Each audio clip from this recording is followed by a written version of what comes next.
Gainbridge Fieldhouse turned into the Upside Down this evening. The blue and gold took on the Pistons for Stranger Things night.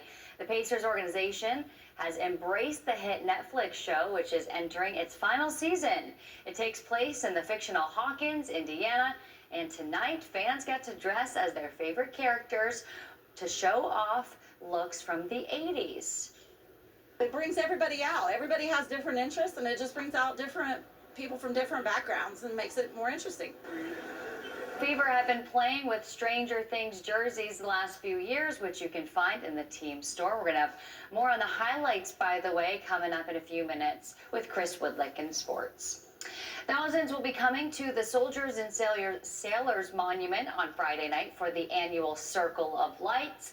And time for sports. I'm Chris Woodlick. Much like the loss to the Rams back in late September, the Colts are feeling like they gave one away to the Chiefs, letting a double-digit lead in the fourth quarter get away to the reigning AFC champions. And the blame has to fall on one of the NFL's most productive offenses. The Colts' last 4 drives produced nothing, no points, few yards, and 0 first downs. Now, some of it was questionable play calling. Some of it was Daniel Jones struggling after an impressive 3 quarters of play. And where's Jonathan Taylor? Shane Steichen telling us today, hindsight's 20/20, but he wouldn't change up the late-game play calling. When it doesn't go your way, and it doesn't go out the way you want, obviously you look back and say, man, I could have called this, I could have called that.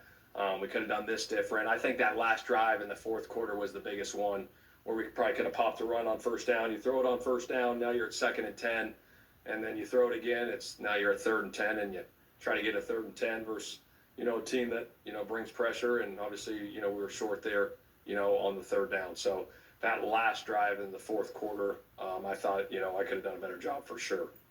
Well, the Colts return to Lucas Oil Stadium Sunday for their first home game in a full month. CBS 4, the only place you can watch the AFC South battle with Houston. Coverage starts with Blue Zone pregame show at 11:30 a.m. Kickoff is set for 1 o'clock. A win and you're in. Second-ranked IU can qualify for the school's first ever Big Ten football championship game by beating Purdue for the bucket Friday night. But there are 5 different scenarios for the Hoosiers to play at Lucas Oil Stadium December 6th. A victory over the Boilers qualifies them in 3 of them. If Purdue pulls off the upset, Indiana needs Ohio State to beat Michigan to get there. But the Hoosier hardcourt heroes are making headlines as well. Darren DeVries' team is ranked for the first time in a year, in at number 25 with a 5-0 start. Purdue reigns number 1 after an impressive showing in the Bahamas, while Arizona and Houston follow 2nd and 3rd. Well, Kokomo's finest making his mark as a sophomore. Kansas big man Flory Badunga is a stat stuffer in the Jayhawks' 71-61 win over Notre Dame today. The 6'10" big man in 2024 Indiana Mr. Basketball had 18 points, 9 rebounds, 5 assists, and 5 block shots against the Irish. The Congolese native enrolled in Kokomo High School's International Baccalaureate program at the age of 15 and has seen his star rise every year since. How about the Pacers playing host to the Pistons tonight? Detroit in transition. This is former Purdue star Jaden Ivey finishes. He had a dozen. The Pistons led by 19, but here comes Indiana. Jarris Walker was lights out, a career-high 21 points, including 5 triples. And when Pascal Siakam chipped in 24 more, scores off his own rebound, Indiana had a legitimate chance here. Down 3, seconds remaining. Benedict Mathurin's shot to tie off the rim. That's it. Detroit wins a 13th straight game, 122-117. And finally, the son of a legendary Formula One driver will compete in IndyCar next year. Mick Schumacher has joined Rahal Letterman Lanigan Racing for the 2026 season. Now, Mick's the son of Michael Schumacher, who won the F1 championship 7 times, including the USGP at the Speedway 5 times. By the way, the 110th running of the Indy 500 takes place exactly 6 months from today. That's crazy that we're already 6 months out. How different does an Indy car handle than a Formula One car? Very different. In fact, if you're an Indy car driver, it's mostly on the driver. If you're a Formula One driver, it's mostly in the car. Because G-forces are a lot different for the Indy cars, right? Very different. But Mick has gone on a lot of road courses. He's never raced on an oval, so that's going to be an experience. All right. Can't wait to see him out there. In the grid of 33, right? I hope so. All right. Yeah, we got to make it first. That's right. But 6 months from today, we'll definitely, hopefully see him out there. All right. We've got your final forecast next.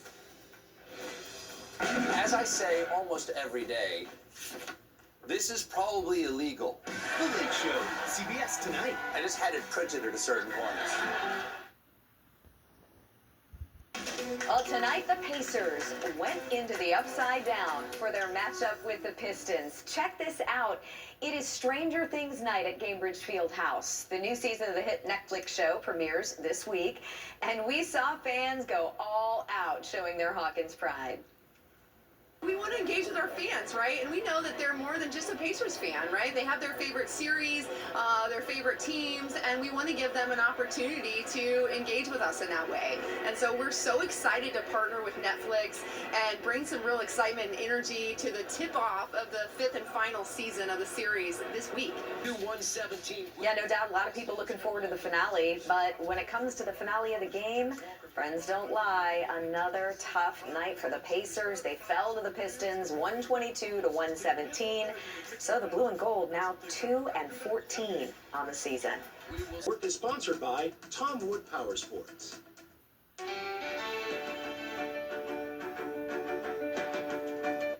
The NFL calendar says the playoffs don't start until mid-January, but the fact is they've essentially already begun. The Colts and Chiefs played to overtime on Sunday, with KC coming out on top. It was certainly a taste of what's to come should the teams make the postseason. The Colts are in better shape than KC when it comes to playoff position. Even with the loss, Indy is still one game ahead of the AFC South, but still have 2 games against each Jacksonville and Houston ahead of them. The Colts offense sputtered in the back half of Sunday's game, and that's not the kind of game a team can have into December and January. Obviously, when it doesn't go your way, and it doesn't go out the way you want, obviously you look back and say, man, I could have called this, I could have called that. We could have done this different. I think that last drive in the fourth quarter was the biggest one, where we probably could have popped a run on first down. You throw it on first down, now you're at 2nd and 10. The AFC standings look like this after Sunday's action. New England's up top at 10-2, then Denver's next. The Colts sit as the 3 seed currently. Kansas City's actually out right now. The Colts host the Texans next and follow that with a game at Jacksonville. For decades, IndyCar has included the biggest names in all of motorsports, legendary champions and memorable personalities. The 2026 season will see another one of those joining the series for the first time. Mick Schumacher signs on with Rahal Letterman Lanigan Racing for the upcoming year. 26 years old, the son of 7-time Formula One world champ Michael Schumacher, who was also a 5-time winner at Indy in the old U.S. Grand Prix. Mick was previously an F3 and F2 series champion and a veteran of the Formula One series. Tested here with RLL on the Indy road course last month, he'll drive the number 47 car for the Rahal team. Sponsorship still in the works. The new IndyCar season starts on March 1st. The Indy Ignite had an amazing first season, reaching the league's championship final. Trying to replicate that success in 2026 starts with a revamped roster, today adding 4 players in the Major League Volleyball draft. A pair of Hoosiers on the Ignite's draft list. Emma Halter played at Roncalli High School. She's finishing up her career at the University of Texas. And Kara Kreese is another Louisville Cardinal coming to Indy. She played at Blackhawk High School in Fort Wayne. Taylor Landfair and Amani Bush, the Ignite's other 2 picks, playing at Nebraska and Oklahoma. All 4 of these women playing for elite college programs. The NCAA postseason begins next week. The Ignite's new MLB season gets going in early January. Time for a break. The news continues next here on WRTV.